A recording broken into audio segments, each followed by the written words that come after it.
ನಮಸ್ಕಾರ ಸ್ನೇಹಿತರೆ, ಯಾರೆಲ್ಲ ಹೊಸ ಕೆಲಸ ಕಲಿತಾ ಇದ್ದೀರಾ ಅವ್ರಿಗೆ ಅನುಕೂಲ ಆಗಲಿ ಅಂತ ಪ್ರತಿನಿತ್ಯ ಹೊಸ ವಿಡಿಯೋ ಮಾಡ್ತಾ ಇದ್ದೀನಿ. ಇವತ್ತು ಬಂದು ಪ್ಲೇಟ್ ಮೇಲೆ ಸ್ಕ್ರೂ ಹಾಕೋದ್ರ ಬಗ್ಗೆ ಮತ್ತು ಹಾಗೆಯೇ ಕೋಲೈಟ್ ಬಗ್ಗೆ ಮಾತಾಡ್ತಾ ಇದ್ದೀನಿ. ಮೇಯ್ನಾಗಿ ಫಸ್ಟು ಪ್ಲೇಟ್ ಬಗ್ಗೆ ಮಾತಾಡಬೇಡ. ಸುಮಾರಷ್ಟು ಜನ ಪ್ಲೇಟ್ ಹಾಕೋದ್ಮೇಲೆ ಸ್ಕ್ರೂ ಹಾಕ್ತಾರೆ. ಹೌದು ಸರ್, ನಾವು ಸ್ಕ್ರೂ ಹಾಕ್ತೀವಿ, ಅದರಲ್ಲಿ ಏನಿದೆ ಸ್ಪೆಷಲ್ ಅಂತ ನೀವು ಕೇಳ್ಬೋದು. ಹಲವಾರಷ್ಟು ಜನ ಪ್ಲೇಟಲ್ಲಿ ಬರೋ ಸ್ಕ್ರೂನ ಹಾಕಲ್ಲ. ನಾವು ಕೆಲವೊಂದು ಕಡೆ ಹಾಕಲ್ಲ, ಕೆಲವೊಂದು ಕಡೆ ಹಾಕ್ತೀವಿ. ಯಾಕಂದರೆ ಕೆಲವೊಂದು ಸರಿ ರಾಂಗ್ ಥ್ರೆಡ್ ಆಗಿ ಸ್ಕ್ರೂಗಳು ಹೋಗಲ್ಲ ಅಂದ್ಬಿಟ್ಟು POP ಸ್ಕ್ರೂನ ಬಳಸ್ತಾ ಇದ್ದೀವಿ. ಅದರಿಂದ ಹಲವಾರು ತೊಂದರೆಗಳಾಗೋ ಚಾನ್ಸಸ್ಸೇ ಜಾಸ್ತಿ. ಅದರಿಂದ ತೊಂದರೆ ಕಮ್ಮಿ ಅಂತ ಆಗಲ್ಲ, ಕೆಲಸ ಬೇಗ ಆಗುತ್ತೆ ಅಷ್ಟೇ.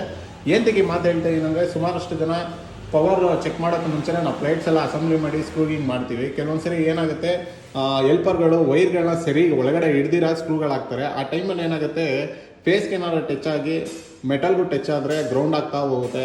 ಸಾಮಾನ್ಯವಾಗಿ ಸುಮಾರಷ್ಟು ಜನ ಅಬ್ಸರ್ವ್ ಮಾಡಿರ್ತೀರ ಸೀನಿಯರ್ಗಳು. ಆ ಟೈಮಲ್ಲಿ ಪ್ಲೇಟ್ನ ಬಿಚ್ಚಿ ತಿರ್ಗಾ ರೆಡಿ ಮಾಡಿರ್ತೀರ. ಅದಕ್ಕೆ ಪ್ಲೇಟ್ಸಿಂಗ್ ಎಲ್ಲ ಆಗಿ ಪವರ್ ಆನ್ ಆದಮೇಲೆ ಕ್ಯಾಪ್ ಹಾಕೋಕ್ಕೆ ಮುಂಚೆ ಫಸ್ಟ್ ಸ್ಕ್ರೂ ಮೇಲೆ ಟೆಸ್ಟರ್ ಇಕ್ಕಿ ಚೆಕ್ ಮಾಡಿ, ಅದರಲ್ಲಿ ಅರ್ಥಿಂಗ್ ಏನಾರು ಪಾಸ್ ಆಗ್ತಾ ಇದೆಯಾ, ಇಲ್ಲ ವೈರ್ಗೇನಾರು ಟಚ್ ಆಗಿ ಫೇಸ್ ಬರ್ತಾ ಇದೆಯಾ ಅಂತ ಒಂದ್ಸರಿ ಚೆಕ್ ಮಾಡಿ. ಯಾಕಂದರೆ ಈ ಥರ ವಾಲ್ ಮೇಲೆ ಇದ್ದಾಗ ಪರವಾಗಿಲ್ಲ, ರೂಮ್ಗಳಲ್ಲಿ ಟಾಯ್ಲೆಟ್ಗಳಲ್ಲಿ ಆ ಥರ ಇದ್ದಾಗ ಜೋರಾಗಿ ಅರ್ಥಾಗಿ ಕರೆಂಟ್ ಹೊಡೆಯೋ ಚಾನ್ಸಸ್ಸು ಜಾಸ್ತಿ ಇರುತ್ತೆ. ಅದ್ರ ಜೊತೆ ಕೋಲೈಟ್ ಹೇಳಿದೆ, ಇಲ್ಲಿ ನೋಡ್ತಾ ಇರ್ಬೋದು. ಕೋಲೈಟಲ್ಲಿ ಅಬ್ಸರ್ವ್ ಮಾಡ್ತಾ ಇರ್ಬೋದು ನೀವು, ವೈಟ್ ಶೇಡ್ ಒಂದಿದೆ, ಯೆಲ್ಲೋ ಶೇಡ್ ಒಂದಿದೆ. ನಾವು ಹಾಕಿರೋದು ಬಂದು ವೈಟ್ ಶೇಡ್ದು ಲೈಟ್ ಹಾಕಿರೋದು, ಎಲ್ಲೋ ಅಲ್ಲ. ಇಲ್ಲಿ ಎರಡು ಮಿಕ್ಸ್ ಬರ್ತಾ ಇದೆ. ನಾನು ಸ್ಟ್ರಿಪ್ನ ಎರಡು ಕಲರ್ ಹಾಕಿಲ್ಲ. ಇದು ಏನಕ್ಕೆ ಈ ಥರ ತೊಂದರೆ ಬರುತ್ತೆ ಅಂತ ನಿಮಗೂ ಗೊತ್ತಿರುತ್ತೆ. ಸುಮಾರಷ್ಟು ಜನಕ್ಕೆ ಈ ಥರ ತೊಂದರೆ ಬಂದಿರುತ್ತೆ. ಏನಕ್ಕೆ ಹಿಂಗಾಗಿದ್ದೀರ ಅಂತ ಅರ್ಥ ಮಾಡ್ಕೊಳ್ಳೋಕ್ಕೆ ಆಗಿರಲ್ಲ. ಇದು ಒಂದು ಆಲ್ಮೋಸ್ಟ್ ಆಲು ಪೈಂಟ್ ಹೊಡೆಯೋಕ್ಕೂ ಮುಂಚೆ ಈ ಥರ ಜಾಗಗಳಲ್ಲಿ ಸ್ಟ್ರಿಪ್ ಲೈಟ್ನ ಅಂಟಿಸಿದಾಗ ಏನಾಗುತ್ತೆ, ಪೈಂಟ್ ಹೊಡೆಯೋ ಟೈಮಲ್ಲಿ ನೀವು ನೋಡ್ಬೋದು, ಇಲ್ಲಿ ಎಲ್ಲೋ ಶೇಡ್ ಕಾಣ್ತಾ ಇದೆ, ಇಲ್ಲಿ ನೋಡಿ. ಇದು ಬಂದು ಪೈಂಟು ಕುತ್ಕೊಂಡಿರುತ್ತೆ ಅದ್ರ ಮೇಲೆ.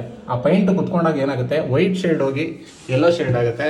ಎಲ್ಲೋ ಕಲರ್ ಮೇಲೆ ಎಲ್ಲೋ ವಾಮ್ ವೈಟು ನಾವು ಸ್ಟ್ರಿಪ್ ಲೈಟ್ ಹಾಕಿದಾಗಲೂ ಅಷ್ಟೇ ಅದ್ರ ಮೇಲೆ ಪೈಂಟ್ ಕುತ್ಕೊಂಡ್ರೆ ಬೇರೆ ಕಲರೇ ಕಾಣಿಸುತ್ತೆ. ಹಾಗಾಗಿ ಈ ವಿಡಿಯೋ ಇಷ್ಟ ಆಗಿದ್ರೆ ಲೈಕ್ ಮಾಡಿ, ಶೇರ್ ಮಾಡಿ, ಕಮೆಂಟ್ ಮಾಡಿ, ಮರಿದಿರ ಫಾಲೋ ಮಾಡಿ. ಜೈ ಎಲೆಕ್ಟ್ರಿಕಲ್.